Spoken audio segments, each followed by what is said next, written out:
Here's how to make a LeMon mod. Here are the pens you'll need.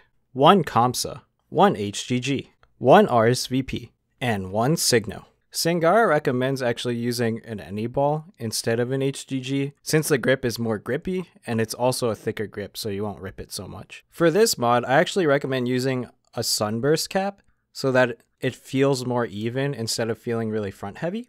I also recommend either using a bellcolor body, which I think is the best body, or a cartoon COMSA, which is what Sangara originally used, over the regular COMSA because the regular COMSA feels kind of flimsy and doesn't feel so nice compared to these other two bodies. Here are the tools you'll need.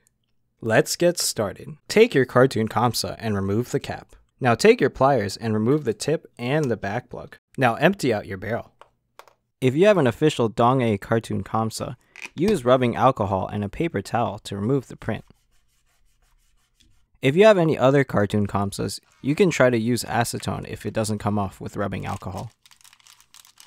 If your cartoon COMSA has any chalky residue, try to remove it using an eraser. In the end, your barrel should look something like this. Take your X-Acto knife and chop off this plastic tip on the front of the COMSA. Now take your back plug and put it back on your COMSA. Take your RSVP and remove the cap. Remove any stickers or labels if you have a sunburst. Now take your cap, bend the clip, and twist it so that it will come off. Trim and file your clip as needed. Now remove the grip from your RSVP.